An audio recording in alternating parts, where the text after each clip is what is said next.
أعوذ بالله من الشيطان الرجيم. بسم الله الرحمن الرحيم. الحمد لله رب العالمين. الحمد لله الذي جعل الحسين مصباح الهدى وسفينة النجاة في أمته وجعل الشفاء في تربته وإجابة الدعاء تحت قبته والأئمة من ذريته. ثم الصلاة والسلام على أشرف الأنبياء والمرسلين سيدنا ومولانا أبي القاسم محمد. اللهم صل على وآل بيته الطيبين الطاهرين، لا سيما مولانا أبي عبد الله الحسين وأولاده المقتولين وإترته المظلومين، ولعنة الله على أعدائهم أجمعين من الآن إلى قيام يوم الدين. فقد قال إمام حسين بن علي عليه السلام: إني لم أخرج أشرا ولا بكرا ولا مفسدا ولا ظالما، وإنما خرجت لطلب الإصلاح في أمة جدي، أريد أن آمر بالمعروف وأنهى عن المنكر وأسير بسيرة جدي وأبي علي بن أبي طالب عليه السلام. صلوات اللهم صل على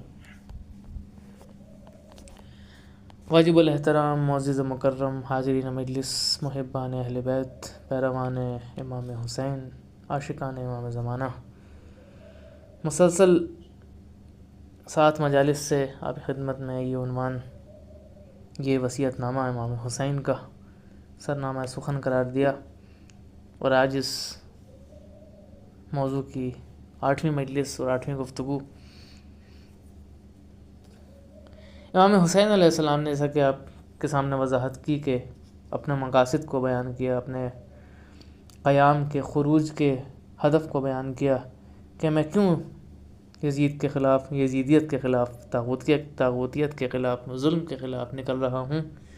اس لیے کہ میں چاہتا ہوں کہ اپنی جد کی امت کی اصلاح کروں، اور میں اپنے جد کی سیرت پر چلنا چاہتا ہوں. میں امر بالمعروف کرنے کے حق میں ہوں. میں چاہتا ہوں کہ منکرات سے لوگوں کو روکوں، برائیوں سے لوگوں کو دور کروں. کل کے مجلس میں سورہ توبہ کی آیت کے ضمن میں گفتگو ہوئی کہ مومنین کی نشانیوں میں سے ایک نشانی امر بالمعروف اور نہی عن المنکر ہے، اور امیر المومنین کی وہ حدیث بھی آپ کی خدمت میں پیش کی کہ جس میں فرماتے ہیں کہ لعنت ہو خدا کی اس شخص کے اوپر جو خود امر نہیں کرتا ہے لیکن اپنے آپ سے غافل ہے، یعنی اس کو اپنے اوپر لاگو نہیں کرتا. آج مزید کچھ گزارشات اسی عنوان کے تحت آپ کی خدمت میں عرض کرنی ہے، اور آہستہ آہستہ یہ سلسلہ مجالس اپنے اختتام تک پہنچ رہا ہے. ایک دفعہ مل کے درود بھیجیں محمد وآل محمد پر. اللہم صل علی محمد. شہید مطہری کی ہی کتاب سے اقتباس آپ کی خدمت میں عرض کر رہا ہوں گزشتہ مجالس سے. فرماتے ہیں کہ امر بالمعروف اور نہی عن المنکر ایسی چیز ہے، ایک ایسا اصل ہے کہ جو اسلام کی بقا کا ضامن ہے۔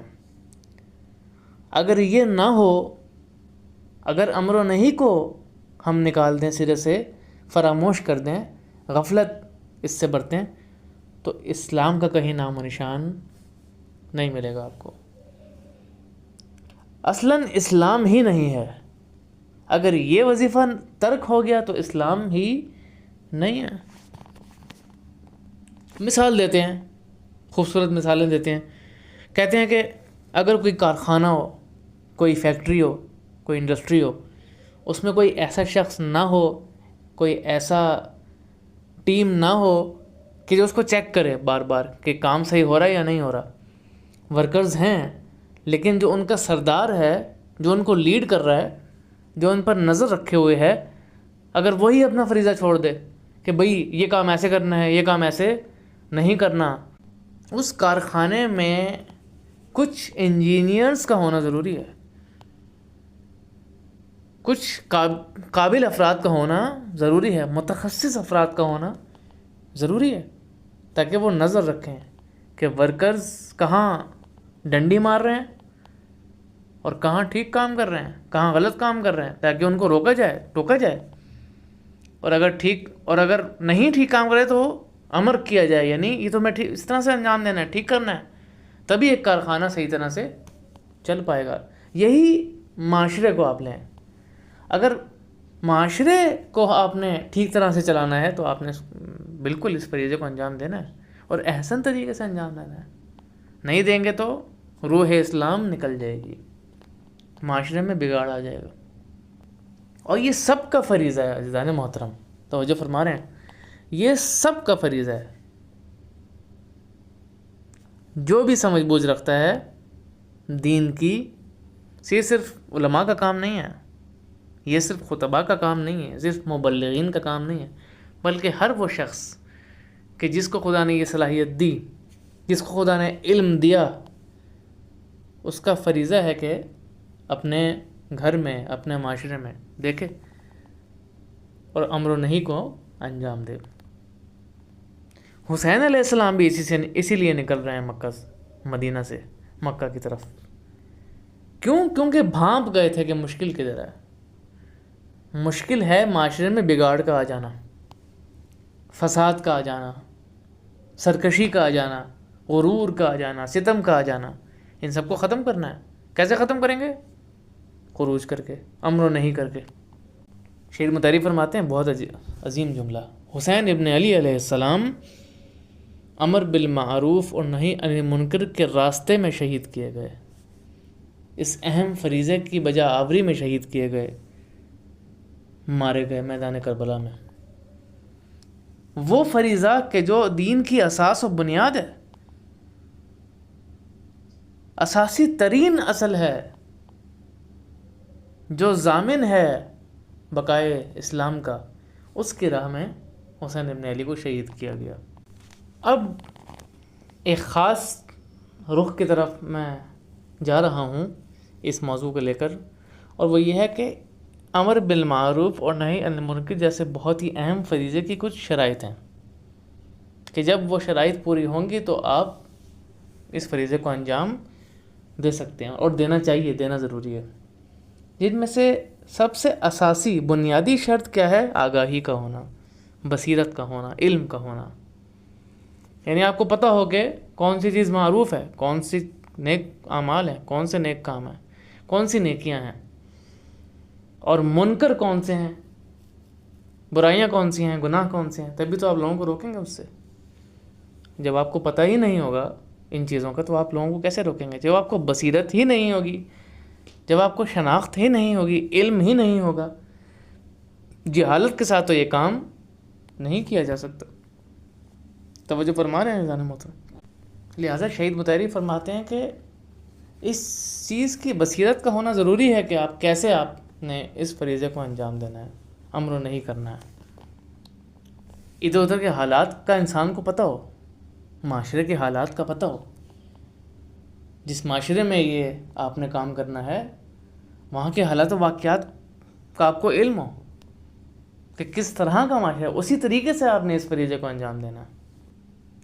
اب کیسے دینا ہے یہ دیکھنا ہے کہ اس معاشرے میں جس میں رہ رہا ہوں یا جس گھر میں رہ رہا ہوں، تلاش کریں، ڈھونڈیں کہ معروف کہاں ہے، پھر اس طرف لوگوں کی ہدایت کریں، لوگوں کو دعوت دیں، ڈھونڈیں کہ منکر کدھر ہے، کہاں پہ ہے، اس سے پھر لوگوں کو روکیں۔ تشخیص کرنی ہے ہم نے، مشخص کرنا ہے ہم نے۔ مثلا میں آپ کو مثال دوں، میرے گھر میں تلاوت قرآن نہیں ہو رہی، ٹھیک ہے، میرے گھر والے تلاوت قرآن نہیں کرتے، دعاؤں کی تلاوت نہیں کرتے، تو میں خود اس پر عمل کروں، پہلے تلاوت قرآن کا اہتمام کروں، ٹی وی پر قرآن لگاؤں، موبائل پر قرآن لگاؤں، خود قرآن کو پڑھوں بلند آواز سے، تاکہ میرے گھر والے بھی قرآن کی تلاوت کو اہمیت دیں۔ یا منکرات کی مثال لے لیں، مثلا ایک گھر ہے جہاں ایک خاتون حجاب نہیں کرتی، بہن حجاب نہیں کرتی، تو میں خود حجاب کر کے اسے یہ پیغام دوں کہ ہاں حجاب کرنا بھی ضروری ہے، یعنی اس طرح سے گناہوں سے روکوں۔ اب ہم ان مراحل پر آ جاتے ہیں کہ کن کن مراحل کو طے کرتے ہوئے ہم نے اس فریضے کو انجام دینا ہے۔ ایک دفعہ درود بھیجیں بلند آواز سے محمد وآل محمد پر، اللہم صلی علی محمد۔ علماء نے مراحل بیان کیے ہیں، جن میں سے سب سے پہلا اور سب سے ابتدائی مرحلہ یہ ہے کہ انسان خود برائی سے متنفر ہو، اپنے دل میں، اپنے ضمیر میں، اپنے نفس میں یہ محسوس کرے کہ میں اس برائی سے متنفر ہوں، نفرت کرتا ہوں، اعراض کرتا ہوں، اس سے دوری کا اختیار رکھتا ہوں، براءت رکھتا ہوں اس سے، یا کسی اچھے کام کی طرف رغبت رکھتا ہوں دل میں۔ یہ احساس کا ہونا ضروری ہے، یہ پہلا مرحلہ ہے، یہ اولین مرحلہ ہے جو آپ نے انجام دینا ہے، جو سب نے انجام دینا ہے۔ یعنی کسی شخص کو آپ کسی گناہ میں مبتلا دیکھیں، مثلا یہ حجاب کی مثال، کسی خاتون گھر میں بہن حجاب نہیں کر رہی، بیوی حجاب نہیں کر رہی، ماں حجاب نہیں کر رہی، اس سے اس سلسلے میں نہ کلی طور پر، عمومی طور پر قطع رحمی نہ، بلکہ صرف اسی سلسلے میں آپ اس سے بات نہ کریں، اس سے رابطہ اس سلسلے میں، یعنی حجاب کے سلسلے میں، کیونکہ یہ منکر ہے، بد حجابی ایک بہت بڑا منکر ہے جو ہمارے معاشرے میں رائج ہے، اس سے اعراض کر جائیں آپ، یعنی یہ کہیں کہ تمہارا یہ عمل مجھے پسند نہیں، اس کو یہ احساس دلائیں کہ یہ معاشرے میں بگاڑ کا سبب ہے، باعث ہے۔ اور یہ تو چھوٹی بات ہے، بڑی بات یہ کہ امام زمانہ علیہ الصلوۃ والسلام، امام کے نام پہ درود بھیجیں، محمد وعلی محمد، اللہم صلی علی۔ امام زمانہ کے ظہور میں رکاوٹ ہیں یہ گناہ، جیسے کہ گزشتہ مجالس میں بھی عرض ہوا تھا، امام زمانہ علیہ السلام کا ظہور کیوں نہیں ہو رہا؟ میرے خود گناہ، میرے منکرات، برائیاں ہیں، رکاوٹ ہیں، حائل ہیں، نہیں ہونے دے رہے ظہور، توجہ فرما رہے ہیں۔ مثال دیتے ہیں شہید مطہری، کہتے ہیں دو دوست ہیں، آپس میں بہت گہری دوستی ہے، رفاقت ہے، صمیمیت ہے، اور ایک بہت بڑا رشتہ ہے دونوں کا آپس میں، ایک دوسرے کے ساتھ گھومتے پھرتے ہیں، ایک دوسرے کے ساتھ کھاتے پیتے ہیں، ایک دوسرے کے ساتھ سیر و تفریح پہ جاتے ہیں۔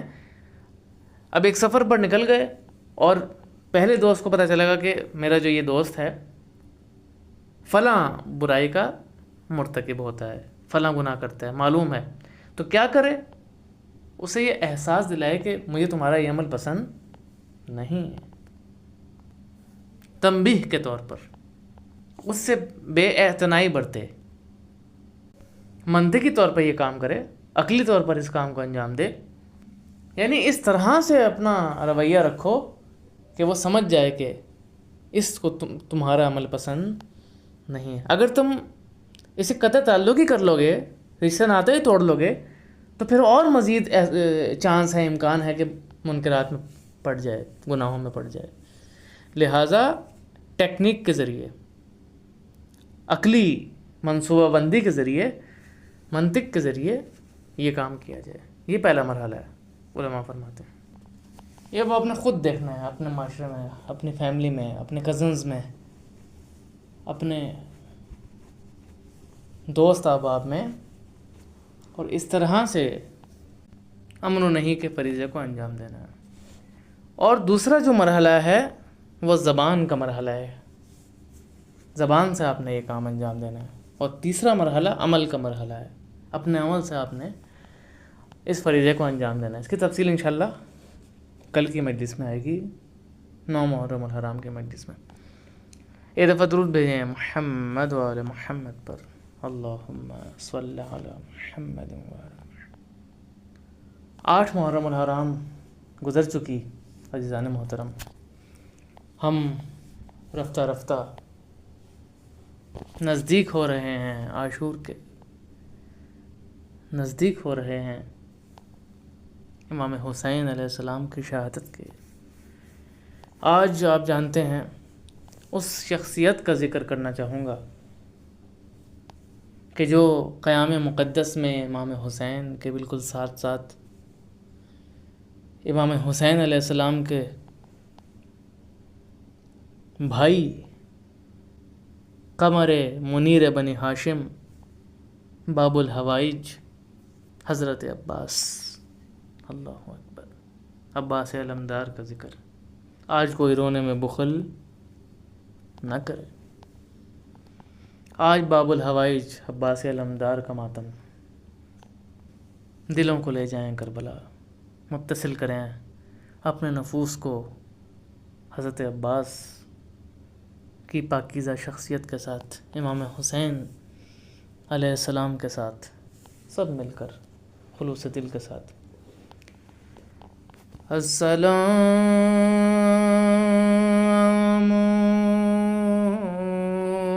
علی الحسین وعلی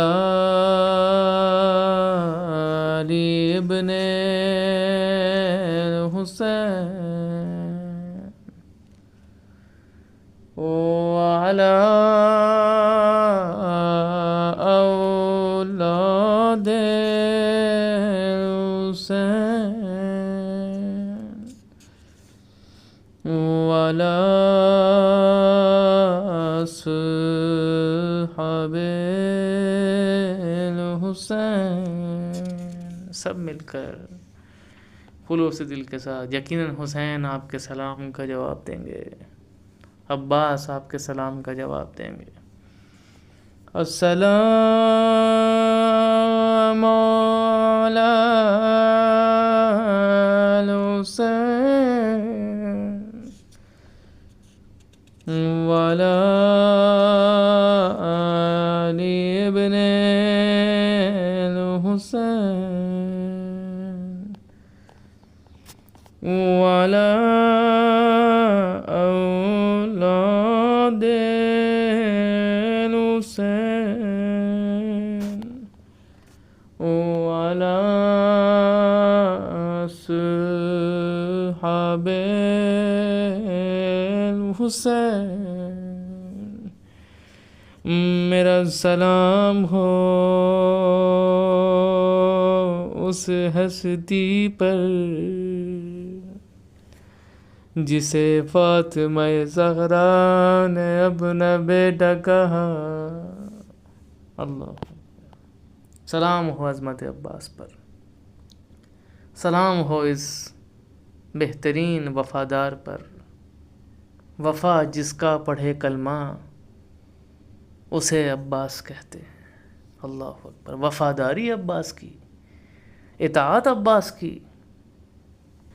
عباس ہمیشہ حسین کے حضور صرف بھائی بن کر نہیں بلکہ خادم بن کر رہتے تھے، اطاعت گزار ہیں عباس۔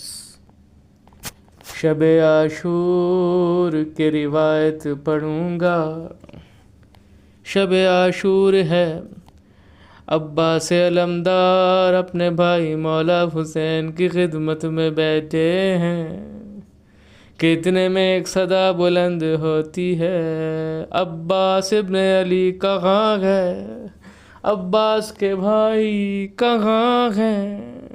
ذرا باہر آ جائیں. یہ ایک ظالم کی آواز ہے، یہ فاسق کی آواز ہے، یہ اس کی آواز ہے، اس لعین کی آواز ہے، صدا ہے کہ جس نے اہل بیت حرم کو بہت اذیت دی، جس نے سکینہ کو تماچے مارے. اللہ اکبر. یہ شمر ابن ذوالجوشن کی آواز، خدا کی لعنت ہو اس پر. آواز دی عباس باہر آؤ. مولا نے عباس سے کہا اس کو جواب دے، بے شک فاسق ہے لیکن اس کو جواب دے دو. یہ شمر کی رشتہ داری بنتی تھی جناب عباس سے، یہ اس کے رشتہ داروں میں سے تھا. شمر نے عباس سے کہا عباس میں تیرے لیے امان نامہ لایا ہوں. عباس نے ایک مردانہ جواب دیا، کہا اے شمر جان لے، جس نے بھی تجھے یہ امان نامہ دیا خدا اسے بھی لعنت کرے، تجھے بھی لعنت کرے. اے لعین کیا تو یہ خیال کرتا ہے میں اپنے بھائی حسین کو چھوڑ دوں گا اور تیرے پاس آ جاؤں گا، تیرے امان نامے کے دھوکے میں آ جاؤں گا؟ ایسا ہرگز ممکن نہیں ہے. ہاں رونے والوں، یہ عباس کسی معمولی ماں کا بیٹا نہیں، یہ ام البنین کا بیٹا ہے. مورخین لکھتے ہیں نا یہاں کہ علی علیہ السلام نے اپنے بھائی عقیل سے یہ کہا تھا، فرمائش کی تھی کہ میرے لیے ایک ایسی عورت کا انتخاب کرو کہ جس سے شجاع بیٹا پیدا ہو، دلیر بیٹا پیدا ہو. تو عقیل نے کس کا انتخاب کیا؟ ام البنین کا انتخاب کیا. ہاں اس ام البنین کے 4 بیٹے امام حسین کی راہ میں شہید کیے گئے. اجرکم اللہ. خدا آپ کو کسی غم میں نہ رلائے، سوائے غم عباس، سوائے غم حسین کے، سوائے غم اہل بیت کے. جناب عباس کی مصیبت بیان کروں گا.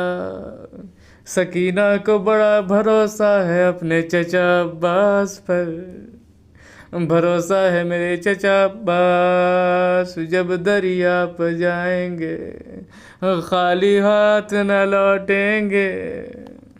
ہاں کسی شاعر نے کہا ہے نا، مشہور نوحہ بھی ہے، آپ سنتے ہیں، شے آ گئے مشک آ گئی عباس نہ لوٹے. اللہ اکبر. بس عزیزوں ایک وہ وقت آیا جب عباس نے مولا حسین سے اجازت طلب کی کہ مجھے بھی میدان میں جانے کی اجازت دے. حسین نے فرمایا تو میرے لشکر کا علمدار ہے، تو میرے لشکر کا پرچم دار ہے، میں تجھے کیسے جانے کی اجازت دوں؟ عباس نے کیا جب جملہ کہا، مولا وہ لشکر کہاں ہے جس کا میں علمدار ہوں؟ مولا حسین نے کہا اے عباس صرف بچوں کی خاطر پانی لینے کے لیے جانے کی اجازت دوں گا، کیونکہ بچے فریاد کر رہے ہیں التش التش، پیاس کے مارے بچے فریاد کر رہے ہیں. حضرت عباس گھوڑے پر سوار ہوئے، مشق کو لیا اور دریائے فرات تک پہنچے. روایت کہتی ہے 4000 افراد یزیدی جو آب فرات کے کنار تھے محاصرہ کیے ہوئے تھے، یہاں تک کہ حضرت عباس باب الحوائج آب فرات تک پہنچے. مشق کو بھرنا چاہا، بس ایک موقع تھا، امام حسین اور اہل بیت کی پیاس کو یاد کیا. خود عباس بھی 2 پیاسے تھے نا عزیزان محترم رونے والوں، لیکن پانی کو پانی پہ پھینکا. مشق بھری سکینہ کی آس تھی عباس. بس ایک مرتبہ دشمنوں نے گھیرا، عباس کا پہلا بازو قلم کیا، عباس کا دوسرا بازو بھی قلم ہوا، لیکن عباس چاہتے تھے یہ مشق کسی طرح خیمے تک پہنچ جائے۔ اللہ اکبر، اجرکم اللہ۔ لیکن ایک لعین نے ایسا وار کیا، ایسا تیر پھینکا کہ سارا پانی بہہ گیا، سکینہ کی آس ٹوٹ گئی۔ عباس نے فریاد بلند کی، یا اخا ادرکنی، اے میرے بھائی حسین میری مدد کو پہنچے۔ امام حسین مدد کو آئے، حضرت عباس کو دیکھا اور بڑا درد بھرا جملہ کہا، آئے عباس تیرے جانے سے میری کمر ٹوٹ گئی۔ الا لعنت اللہ علی القوم الظالمین۔ خدا بندہ رحیمہ کریمہ، بحق مصیبت حضرت عباس، بحق مصیبت امام حسین، بحق اسماء الحسنی، بحق انبیاء، بحق اولیاء، بحق ائمہ، بحق شہداء، بحق مظلوم کربلا، ہمارے اس ذکر کو، ہماری اس حاضری کو، ہمارے اس خلوص کو اپنے بارگاہ میں قبول و منظور فرما۔ مومنین کے خلوص کو شرف قبولیت عطا فرما، تمام مومنین کی حفاظت فرما، تمام عزاداروں کی حفاظت فرما، تمام مجالس کی حفاظت فرما، تمام جلوس کی حفاظت فرما۔ خدا بندہ بحق محمد وآل محمد، جو کوئی مریض ہے اس کو شفاء کلی عطا فرما، باب الحوائج کے صدقے جو پریشان حال ہے اس کی پریشانیوں کو دور فرما، جو رزق و روزی کی تلاش میں ہے اس کو اس مقاصد میں کامیابی و کامیابی عطا فرما۔ خداوند عالم بحق محمد وآل محمد، علماء کرام کی حفاظت فرما، مراجع عظیم الشان کی حفاظت فرما، مملکت پاکستان کی حفاظت فرما، اسے اندرونی و بیرونی دشمنوں سے محفوظ فرما۔ خداوند بحق محمد وآل محمد، ہم سب کے گھروں پر اپنی رحمت کا نزول فرما۔ خداوند بحق محمد وآل محمد، امام زمانہ علیہ السلام کے ظہور میں تعجیل فرما، تمام ظالمین کو نیست و نابود فرما، امریکہ و اسرائیل کا خاتمہ فرما، ملت ایران کو سرخرو فرما، اور اس انقلاب اسلامی کو انقلاب امام زمانہ سے متصل فرما، ہمیں مولا کے ناصرین میں شمار فرما۔ ربنا تقبل منا انک انت السمیع العلیم برحمتک یا ارحم الراحمین۔